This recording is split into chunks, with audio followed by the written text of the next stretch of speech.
Bullshit. It's the No BS Marketing Show. I'm your host, Dave Mastovich. Our guest today is Mike Duckworth of the Duckworth Haggerty Group. But first, let's hit the bullseye. Fight the paradoxes of technological progress. There are a number of them. One is control versus chaos. Technology can facilitate regulation or order, and technology can lead to upheaval or disorder.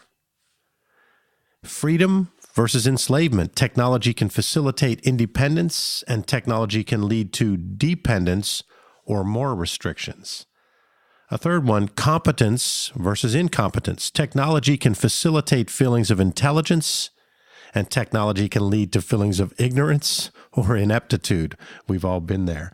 Another one, efficiency versus inefficiency. Technology can save time on certain activities, while technology can lead to more effort or more time needed for certain activities. Engaging versus disengaging. Technology can facilitate involvement and connections, but technology can lead to disconnection or passivity. The key is to see technology as an opportunity for personal and professional growth.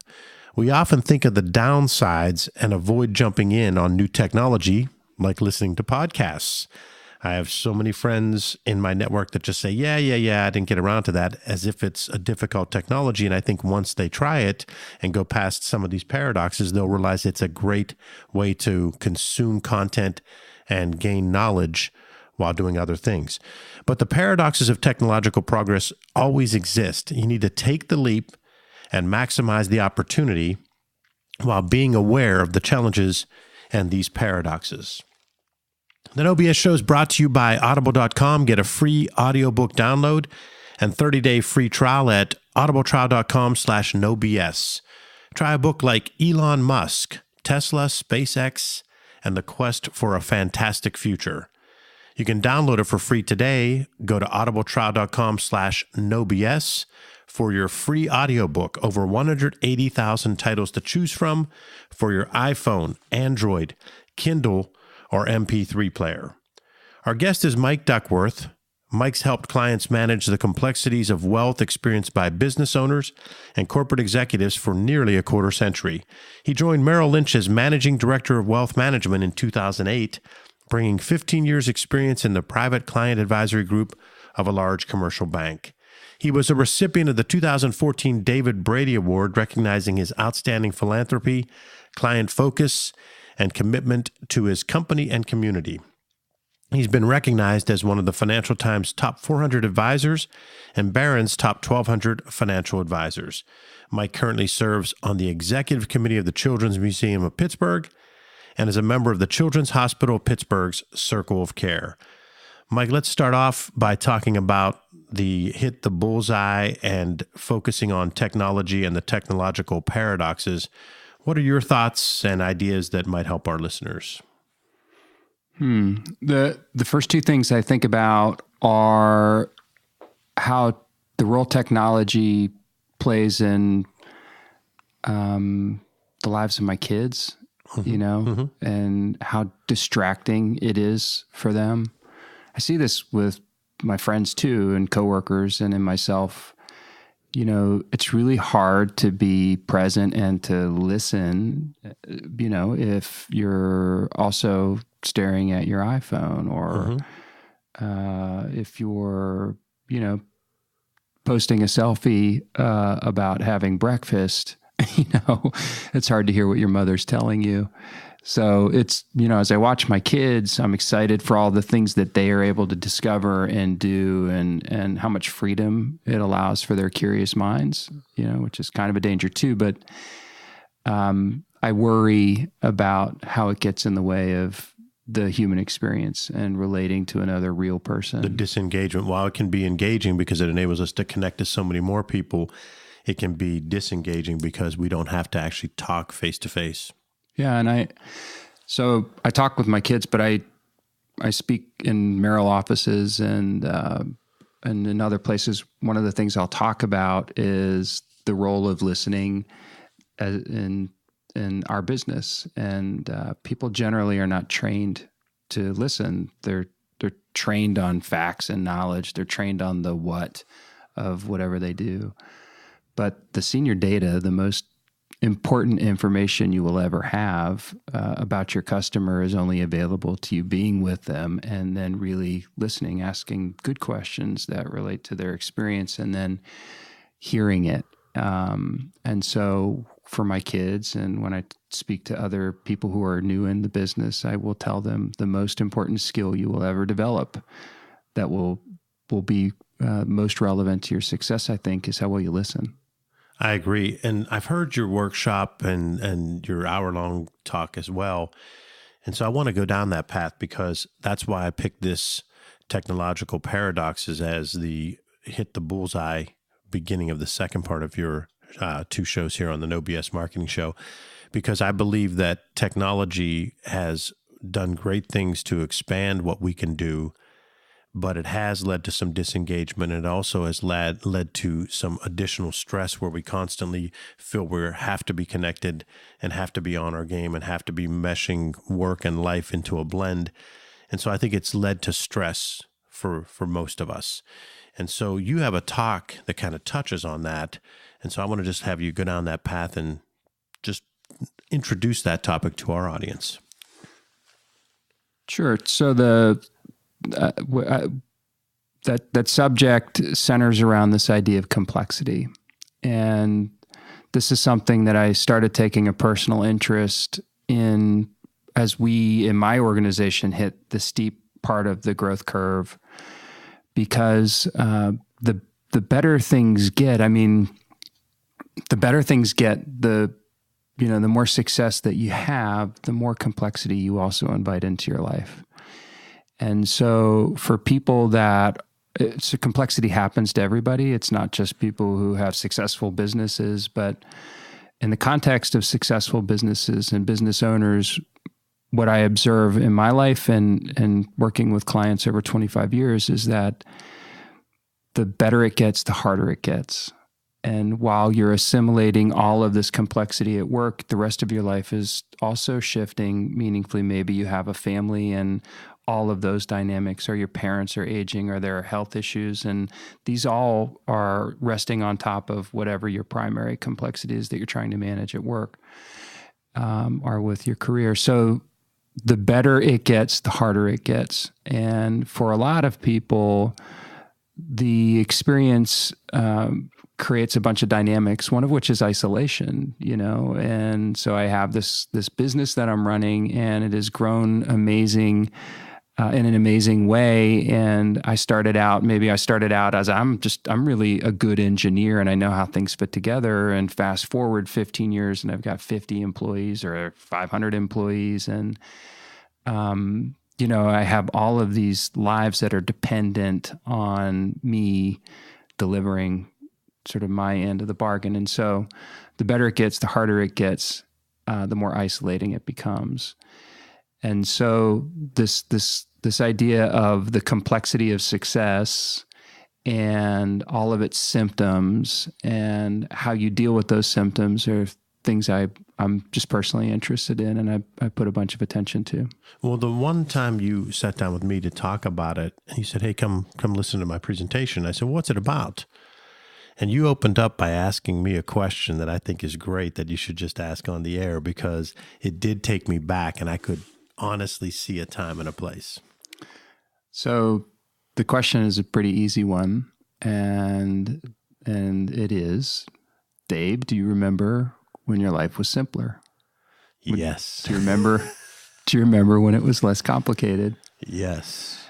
And so do you have an image? Like, can you think of a place that you would be when life was simpler, and can you see yourself there in that simpler version of your life? I can. It's an apartment, and when I was in grad school, and I can see Darlene, who became my wife at that time, we were dating, and a Saturday of actually just doing nothing, watching football, deciding where to eat lunch. I passed someone going into a restaurant the other day on a Sunday at around 1:30, and I was driving by and I saw these people that were about 25, and I said, I know what they're thinking because they have nothing to do. So they just said, let's try this restaurant today. Well, that has been long gone in my life where everything's structured. But yes, I can remember that vividly. Yeah. And so the good news or the bad news for you, like many others, is that you did really, really well. And you had a skill that was relevant to people that you worked with and for. And the next thing you know, you've got a bunch of responsibility and it creeps. And so the idea of complexity building for what I would call achievers, right? People that are out there and they're making their ascent and working hard.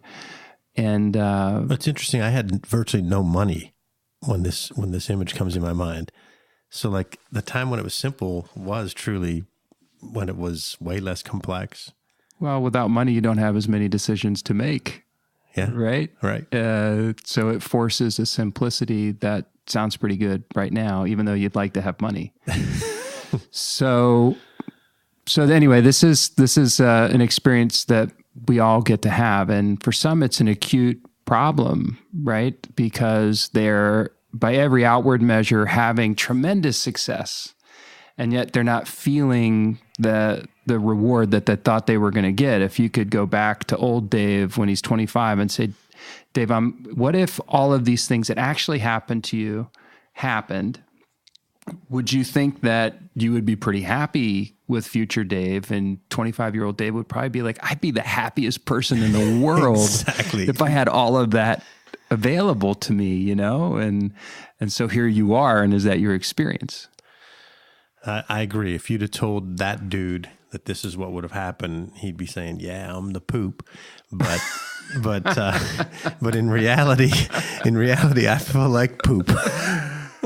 Well, it's hard because you have, so I have this friend of mine who I love. I just saw him yesterday. And one of the things he always says is that people really deeply care about 3 or 4 things, but they only have time for 2. Interesting.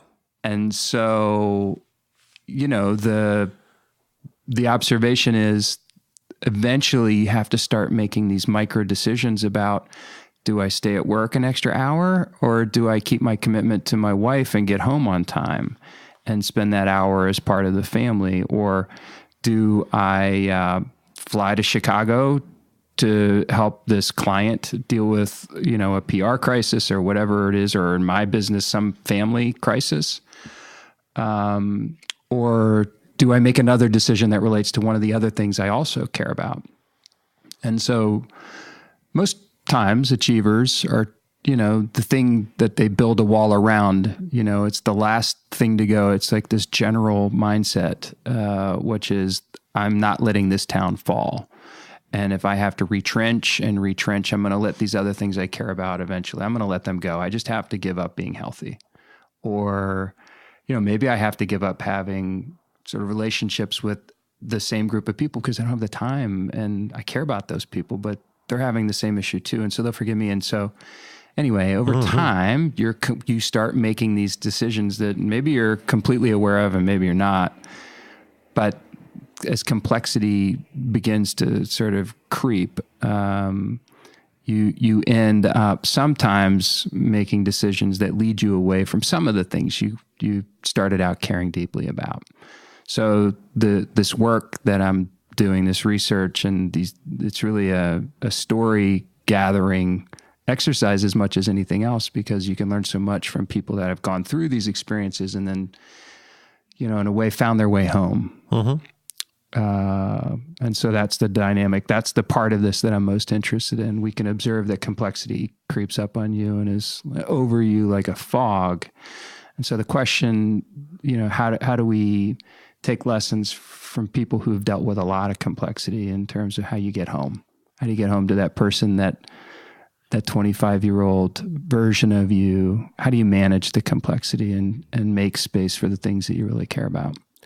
And you call it the complexity of success. I'm with Mike Duckworth of the Duckworth Haggerty Group.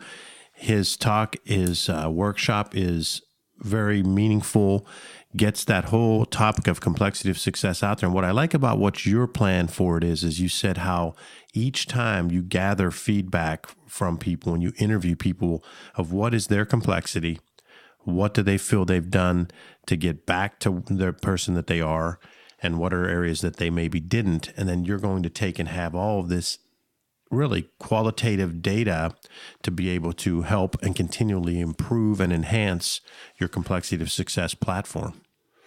I don't know if it's a platform, but it's work I care about because, I'm for achieving and I'm for people, growing and having success. And I think you can have that and make space for the things that you care about. I think you can have your cake and eat it too, but you have to put your attention to it. And so anything that I can do to help people get their head around that, that's rewarding. So that's the idea. The No BS Marketing Podcast with Dave Mastovich is brought to you by Mass Solutions. Put our 3-step No BS process to work for you. Visit masssolutions.biz today to take your marketing to another level. It's all about bold solutions, no BS. Well, I also want to make sure we talk at length about the Duckworth Haggerty Group and the unique things that you do, because you have a couple of services, and one that you've talked to me about that I know you're passionate about, and even some of your nonprofit community service work ties back to, is you help families that have unique needs with health issues and so forth. Talk about that a little bit. Sure. So there are two types of complexities that we're really very good at helping families manage. And the first relates to a traditional achiever, business owner, very high-level corporate executive who has accumulated wealth in a concentrated asset like a business. So in those situations, planning is very difficult around that asset, and there's often very little time for that work. And so in those situations, we're really ideally positioned as a quarterback, speaking all of these wealth management languages and helping families navigate traditional complexity, I guess I would say. The second complexity is more unique, and that is families that have resources, but they also have a family member who has a serious disability, a medical issue, or some chronic illness. So this could be a spouse who gets an Alzheimer's diagnosis, or a child or a grandchild born with an autism diagnosis, or someone that is injured or falls or has some sort of an accident. And in that moment that you get the diagnosis, or a special child is born, or you're injured, the job of your wealth changes. Like the job of the money shifts suddenly. And the purpose that exists for that family is driven towards, how do I improve the life of my wife or my husband? How do I help maintain that person's dignity, improve the life of my child or grandchild? I mean, as an advisor to families in these situations, the kinds of complexity that they are now dealing with are enormous, and they are really deep issues that are highly technical. And so that part of our practice is unique in that we're really helping families with planning and the coordination of care and advisors. And that part of our practice has attracted a lot more attention, even nationally, because there are just very, very few teams that put as much energy into this, and there are almost none that exist in the private bank space. The irony here is that every one of us gets to that intersection. Every week, it seems, I'm learning about a friend or a client or someone that has been in my life in some way who is suddenly dealing with an issue. And most people aren't conditioned to believe, well, I'm going to call my advisor and see what resources they can bring to bear. But we think that's where the industry needs to go. That needs to be a part of every conversation. How can you help a family unless you're helping them deal with all of these scenarios that are eventually going to play out, even if they're not acute and clear like an Alzheimer's diagnosis.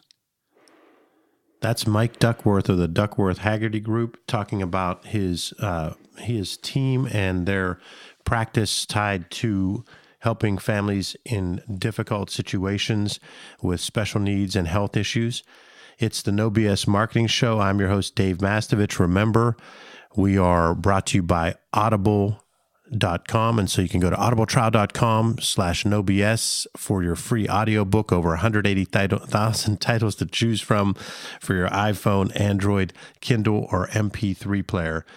So Mike, you were talking about the complexity of success. And then you walked in about how there's a complexity tied to health concerns with families. And you talked about how you and your team of 15 are able to manage that. What I want to make sure we also talk about is if you could pick a tool tied to any of that stuff, or even just how you manage your day, your week, your month, or it could be your favorite blog or productivity resource, whatever you think could help our audience as far as a tool. So honestly, one of the things that has been most helpful to me in my development and my growth and the growth of my business is peer coaching. And so, I've been very, very lucky to find ways to connect with people who are also interested in growth and the quality of whatever kind of business they're running, and are wanting direct and honest feedback, and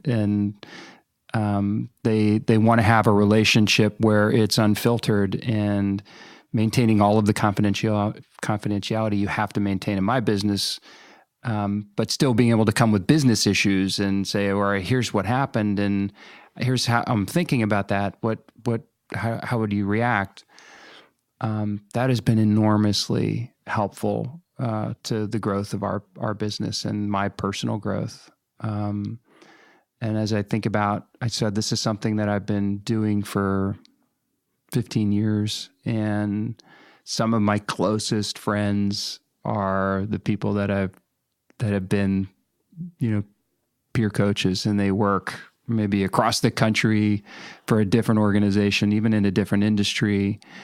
But talk about how you actually do that tactically. How's that implemented? What are the kind of groups that you're a part of, or have been, since you said you've been doing it 15 years? Yeah. So where this started was with a coach. So I decided about 15 years ago that I needed a coach to get to a higher level of personal performance and at work and just in balance, And so I found this guy named Serrano Kelly, who does a lot of coaching in the financial services industry. And his concept, which I love and I continue to love, is that you can bring peer groups together who can speak without any fear, because they're separate. They work in different cities, but they understand the industry and they understand the situations that you find yourself in and can give you guidance and advice. But this person built these peer groups and then would provide coaching to that group with the idea that the people in the group would keep one another accountable to whatever goals they were setting or whatever things that they were working on. And so that was a great structure for me to start down this road with peer coaching. And so some of these friendships that I have, start through that organization and through Serrano. But, having seen that work, I was also able to go build them. So, it wasn't always true that I was working with this coach, but I wanted to have a peer group, and I would run into people at conferences, or I would run into people at the firm who would say, well, I'm struggling with this thing and I don't know what to do. And, you bump into 2 or 3 or 4 of these people within 60 days and the light bulb goes off. And I say, well, why don't we just come together every week or 2 and we'll have a short call and we'll just clear issues. And so I've organized a few of those over the last 15 years and done coaching with Serrano and his organization.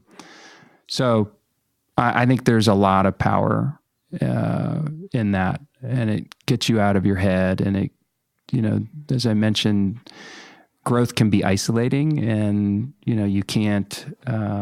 It's very, very hard to go into your existing network of people that you work with already, or are in your city, or in your industry, and then be unvarnished, because there's a business risk to that, I guess. And anyway, peer coaching, that's the tool. Okay. Sorry for such a long-winded answer. Oh, great.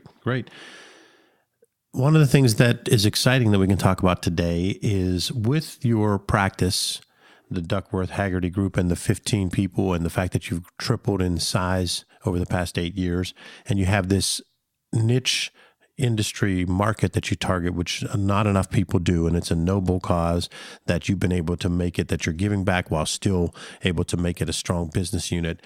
That requires its own unique space issues and so forth with your business. So the fact that you grew so much and your team's getting bigger and you have this market that you service, you've moved into a fantastic new location that you let me be a visitor to the week before the show, the Friday before the show here. So talk about it. It's exciting. Certainly. So our practice has grown a lot. And when we started at Merrill, we were not a part of the private bank. But after a couple years here, we were asked to consider accepting an invitation to join the private bank. And that's a great honor in our organization, and something that we went right at. So we had been here by the time we got through all of the process of qualifying and testing in, because it's a pretty rigorous process to be part of the private bank in terms of skill set testing and so on. We had been here for 3 years. We were absolutely in our high growth phase. And so as time's gone on, we've grown and grown and grown. It's created a handful of issues that are solved by this new space. The first is that Merrill, prior to our team, didn't have a private bank offering in market. Private bank teams would fly in from New York or Chicago or other parts of the country to serve really large or complicated cases. And so we became that offering here locally, but there wasn't a separate space that was for the private bank clientele. And so that is addressed with the new space. I think more importantly to me was the accessibility issue, because we do have a lot of clients that are dealing with a medical issue. We really wanted to be in a space that was as accommodating as possible to their physical needs. Everyone deserves access to an advisor in a space where they can go there and feel comfortable that they're going to have a good experience just getting there and being there. And so that was another aspect of needing to find separate space. And the third issue is that in Pittsburgh, Merrill has grown a lot, and the success has made the real estate tight. So we, working over really about 3 years, started moving towards this idea of opening a separate standalone private bank office for Merrill. And we just moved into that space last Monday. And I can tell you, it's incredible. We feel very fortunate to be able to do it. It's going to be amazing for our clients, particularly for clients that want to come and see us that in the past may have felt it's really too hard because of a physical disability. We're in the brand new Tower 260 building, which is a Millcraft property. Lucas Pyatt is the person leading the charge there at Tower 260 on behalf of Millcraft. Someone we want to get on the show. Can you help with that? I don't know. He would be a great guest. He would be a great guest. But what he and Millcraft have created, I think, is a beautiful building right in the heart of Market Square there, right on the edge of Market Square, that reflects really beautifully on the city, I think. And so we're very proud to be in his building. So It's an amazing building, and Market Square's growth.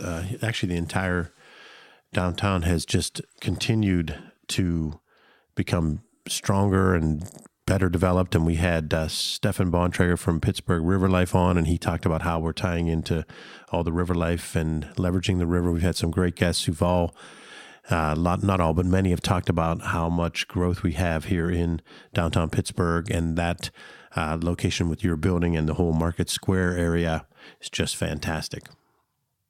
It's cool. I'm so proud of Pittsburgh, and having been here since 1987. I love it when people come in from out of town to see us, and they're just flabbergasted, and it's an amazing city. We have a lot to be proud of. I can't imagine another place I'd rather be. Mike, how can listeners contact you if they'd like to learn more about what you do? So the email is a very good way. My email address is michael_Duckworth@ml.com. Or you can just Google Michael Duckworth Merrill Lynch, and I'm the only one of me at that firm, so you would find me that way. So I'm not hard to find. Excellent. Mike, thanks for being on the show. Thanks, Dave. Thanks for joining us for the No BS Marketing Show. Visit masssolutions.biz for show notes plus additional marketing and messaging resources. Just click on podcast. Also, sign up for Light Reading while you're there. You'll receive valuable strategies every other week to improve your marketing and transform your message. It really is light, intended to be read in 2 minutes or less, and it just might trigger bright ideas for you. To sign up, again, that's masssolutions.biz, B-I-Z. Remember, ask yourself, what's the big idea? And build your story around the answer. It's all about bold solutions